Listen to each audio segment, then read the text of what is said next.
Opening the center immediately, this pawn strike aims to seize early space and unlock the bishop's diagonal. Setting up a solid pawn chain, this aims to challenge central control and potentially open lines later on. Securing the center and developing a piece simultaneously, preparing for further pawn advances and creating pressure. Immediately challenging the center, d5 unleashes crucial central tension and opens lines for black's bishops. Developing the knight here controls the d4 square and prepares castling, a key step in securing the king's safety. Opening up the center with this capture immediately creates tactical possibilities and forces white to react, potentially disrupting their planned development. Regaining the pawn with the knight opens lines for development, pressuring black's central control and preparing rapid piece activity. Initiating development, the knight eyes central squares and prepares to challenge white's strong knight. Sacrificing material to disrupt black's pawn structure and open lines toward the king, aiming for a dynamic advantage despite the material deficit. Reclaiming the pawn with the king opens lines for your bishop's and king's safety, but weakens your pawn structure. Pushing the d-pawn now creates a central pawn chain, potentially controlling key squares and opening lines for the queen and bishop, but it also weakens the dark squares around black's king by removing white's knight.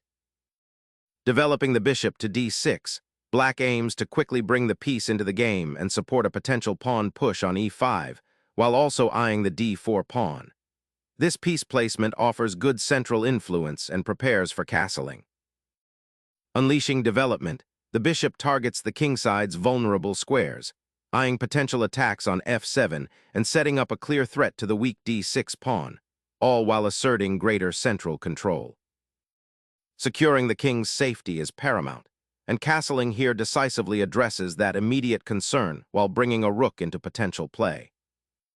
Securing the king in its freshly castled home is a prudent step, establishing a safe haven while preparing for future operations on the central files.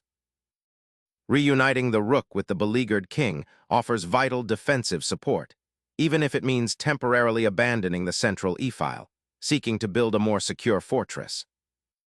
Shifting the bishop to this diagonal unlocks potential pressure along the a2-g8 diagonal and prepares to contest the open e-file should black's rook retreat, while simultaneously reinforcing the d4 pawn's central influence.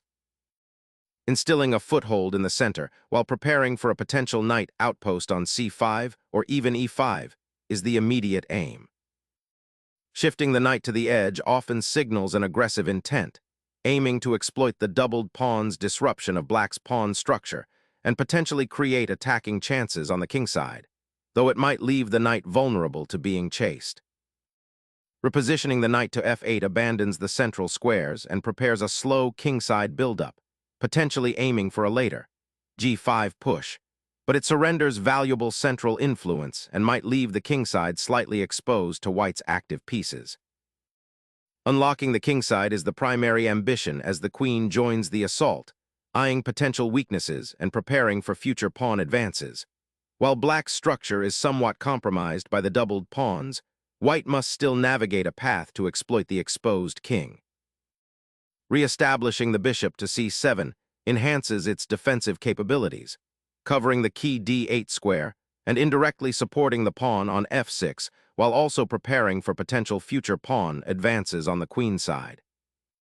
Shifting the bishop from its active diagonal offers a fresh perspective, aiming to redeploy it to a more threatening square, potentially on the king side, while also freeing up the d-file for future pressure.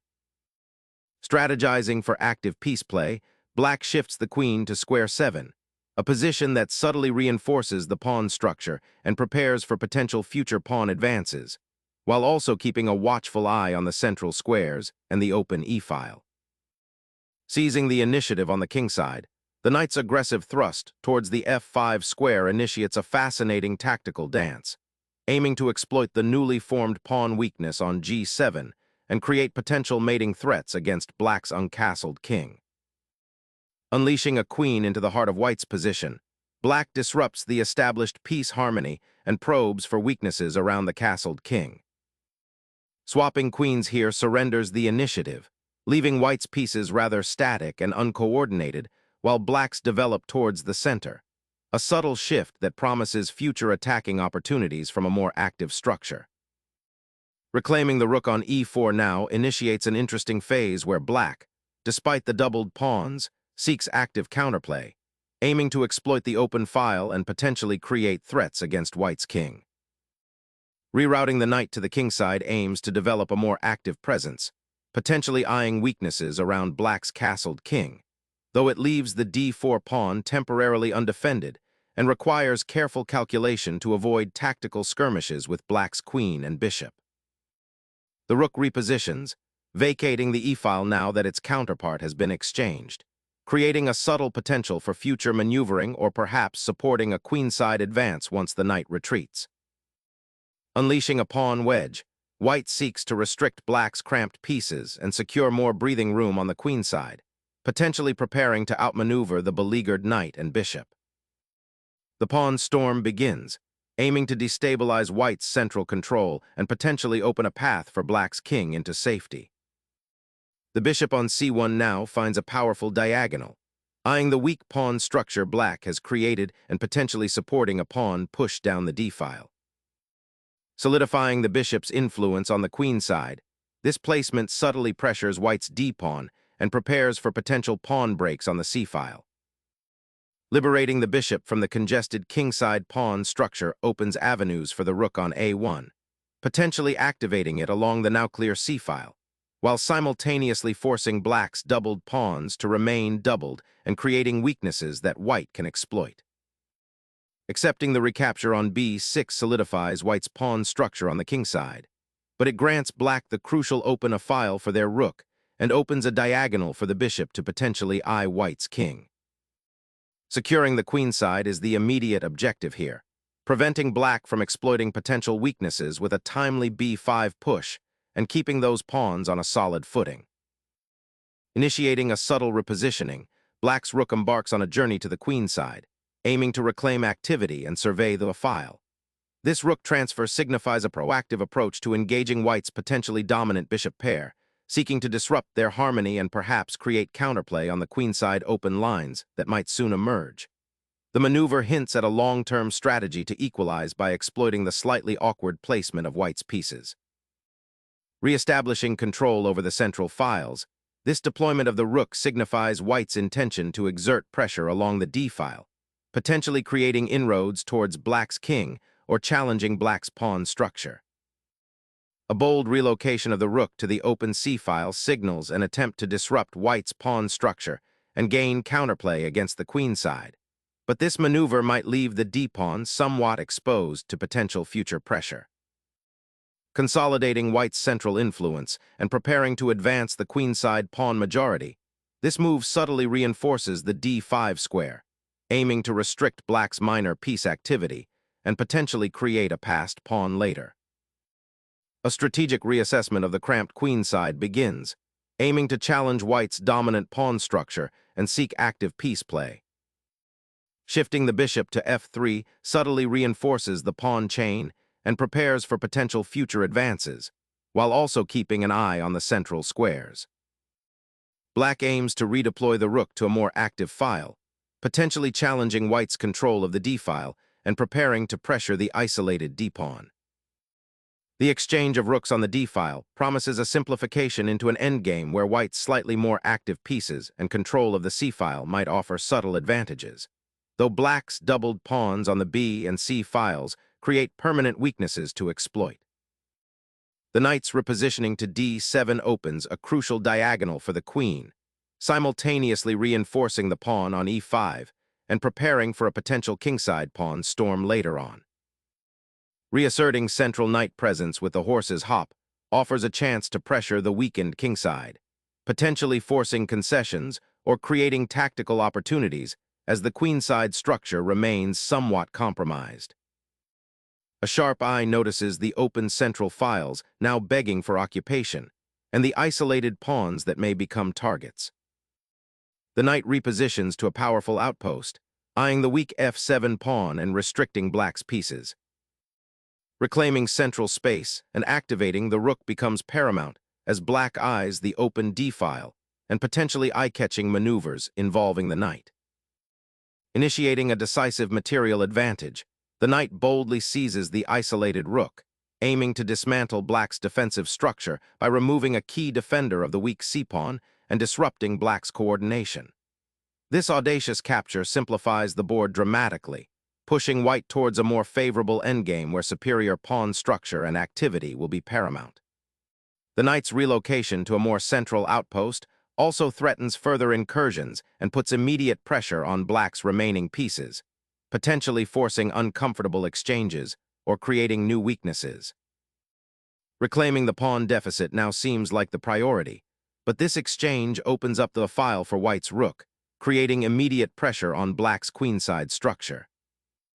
Asserting dominion over the opened file is paramount now, and this redeployment achieves precisely that, simultaneously preparing to contest black's passive rook on c7. Focusing on the king's safety, this repositioning allows the monarch to escape the central crossfire, seeking refuge behind its pawns and preparing for a more active role in the coming maneuvers, potentially influencing the central pawn structure.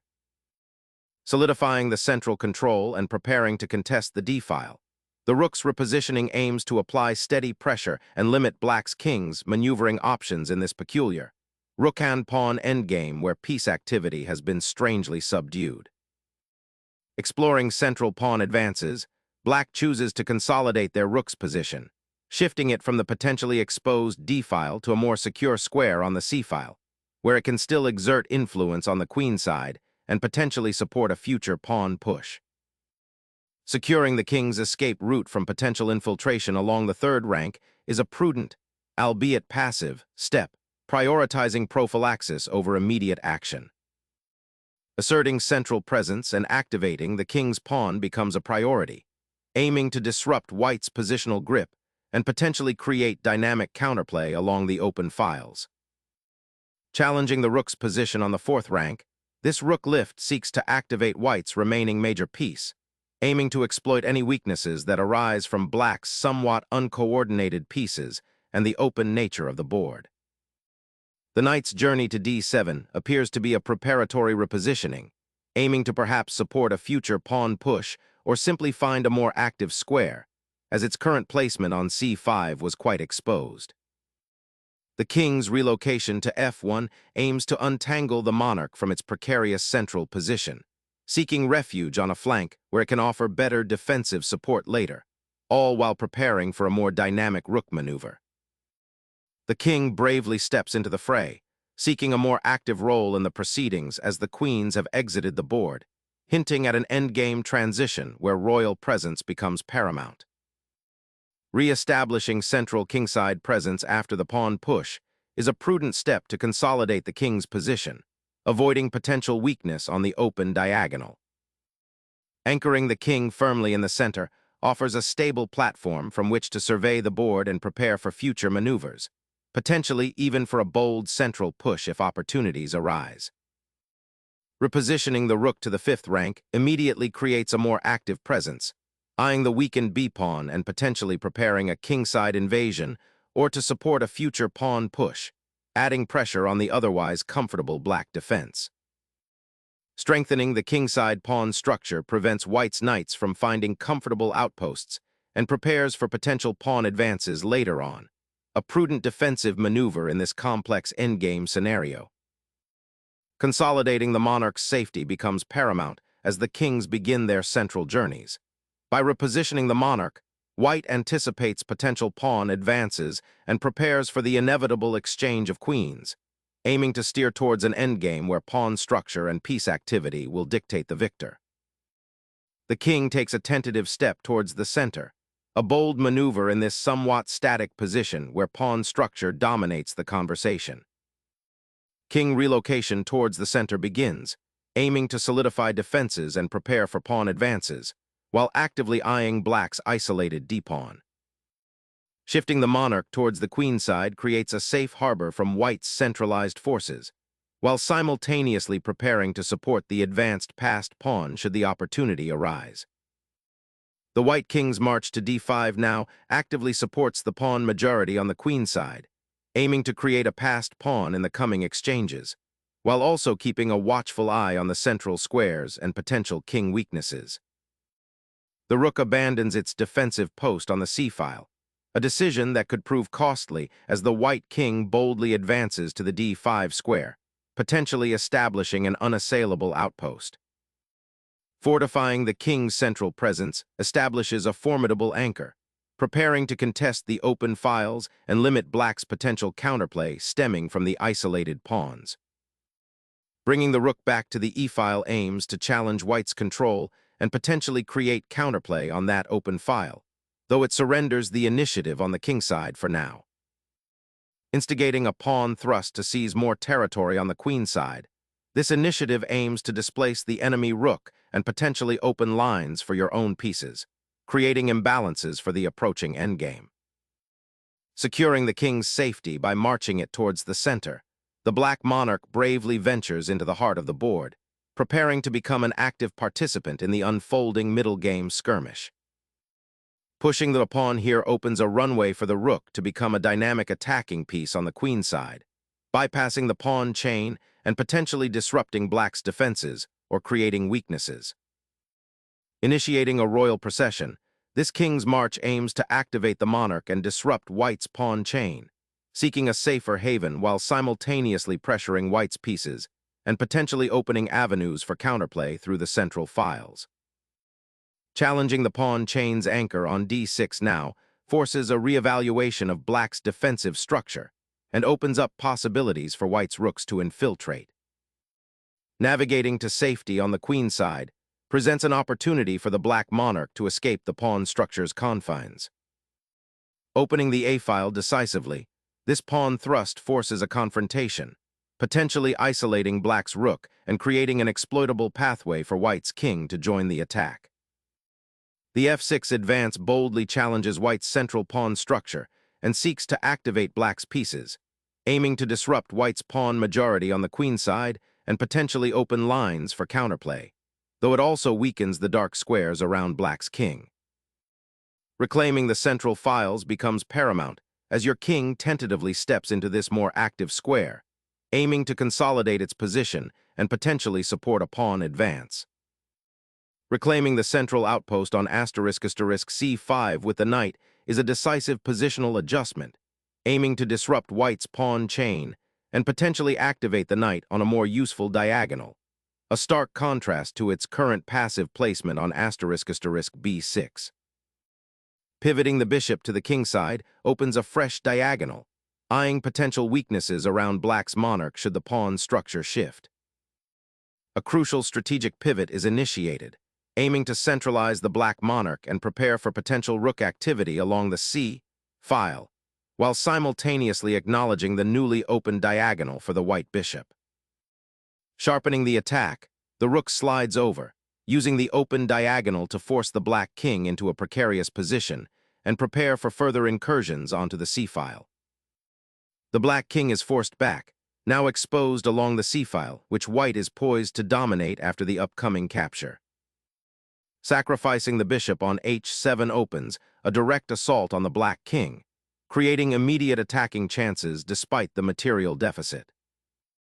A sudden check, seeking to disrupt the rook's secure position on the 7th rank and potentially create counterplay by forcing the opposing king to move. Safeguarding the monarch becomes the paramount concern. The king, now exposed after the exchange of rooks, needs immediate repositioning to a more secure square, ideally behind its own pawns. Repositioning the knight to e7 attempts to regain a defensive foothold, seeking to contest the open files and offer support to the vulnerable pawns on the king side, while also freeing up the f6 square for potential future pawn advances. Initiating pawn expansion on the king side now aims to disrupt black's compact structure and potentially create an advanced passed pawn if black isn't careful. The pawn push advances, aiming to liberate the rook and potentially create a passed pawn on the queen side should white's knight retreat. Pushing the rook to b5 initiates a strategic maneuver to exploit the weakened dark squares on black's queen side, potentially setting up a later advance or creating tactical threats against the isolated pawn if black isn't careful. Shifting the king toward the queen side offers a slight improvement in king's safety, as it's now further from white's advanced pawns and the central open files that are currently contested. Unleashing the pawn storm is the immediate agenda, aiming to shatter black's pawn structure and exploit the exposed king as the rooks begin their silent dance. A bold sidestep, venturing the king toward the queen side, perhaps seeking refuge from the imminent pawn storm brewing on the king side, but exposing a flank that will soon be tested by white's invading pieces. Opening the c-file offers a direct pathway for your rook to join the attack, aiming to exploit any weakness on that flank. Sacrificing the pawn now on the king side creates a dangerous passed pawn for white on the file, demanding immediate attention. Pouncing on the exposed black monarch after the rook's departure, the bishop's capture creates immediate threats and disrupts any lingering defensive coordination. Introducing a rook to the fourth rank aims to disrupt white's kingside pawn structure and potentially create counterplay, although it also allows white's king to advance further. Stabilizing the rook on the queen side now seeks to solidify white's grip and prepare for a potential pawn advance. Injecting the knight back into the central fray promises to disrupt white's carefully constructed pawn chain. The king's journey to centralize and reinforce the pawn chain takes center stage, seeking to activate itself for potential endgame play. Seeking to activate the rook and potentially challenge the d-file, this move repositions the piece, though its immediate impact on white's connected passed pawns remains to be seen. Securing the outpost is crucial for white, allowing the bishop to exert pressure along the central files and potentially support a pawn advance. Unleashing the knight to the queen side opens up intriguing tactical possibilities, eyeing the vulnerable pawn on a4 and potentially creating a future outpost on c4. Aiding the rook's infiltration to the open file establishes a potent threat of a queenside invasion, potentially isolating the black king. The pawn advances, seeking to become a potent attacking piece and threatening to disrupt white's pawn structure. Clearing the fifth rank with the rook allows it to eye the pawn on h4, a seemingly minor threat that could unravel black's defense if the knight on a5 isn't carefully managed. A desperate attempt to disrupt white's regal escape route, forcing a potentially awkward repositioning of the monarch. The white monarch seeks a safer haven on the queen side, aiming to escape the ongoing storm brewing around the kingside pawns. Preparing to exploit the open file, the rook maneuvers behind the pawn chain, aiming to infiltrate enemy territory. Seizing the opportunity presented by black's misplaced rook, white initiates a decisive capture, immediately liberating the h-pawn and preparing its advance to threaten the black king's sanctuary. Opening the queenside flank creates a critical tactical scenario, potentially leading to pawn races or discovered attacks if not handled precisely. The rook's repositioning to the fourth rank initiates a strategic reshuffle, aiming to exploit the recently opened diagonals and potential weaknesses in black's pawn structure. Cracking open the central pawn structure with the exchange of a pawn for a pawn offers an immediate opportunity to reposition the knight to a more active square and potentially threaten the opponent's queenside pawns. Unlocking the b-file with the pawn march creates a dynamic imbalance, offering white new avenues of attack towards black's isolated king while simultaneously preparing to solidify central control. The rook's capture of the g2 pawn unexpectedly injects a dose of chaos into an otherwise orderly endgame, potentially destabilizing white's monarch and creating dynamic counterplay where none seemed readily available. Forcing the king into the open, this check leverages the discovered attack from the rook on the open diagonal. The black king, now exposed on the king side after the pawn push, finds itself in a precarious position, potentially becoming a target for the invading white rook. Activating the king offers a more dynamic path forward, seeking active participation in the evolving pawn structure and aiming to exploit any potential weaknesses black might have overlooked in their own king's safety. Initiating a counteroffensive on the king side, this move seeks to activate the rook and create immediate threats against white's king. Injecting aggressive pawn play to disrupt black's position, forcing a decisive response.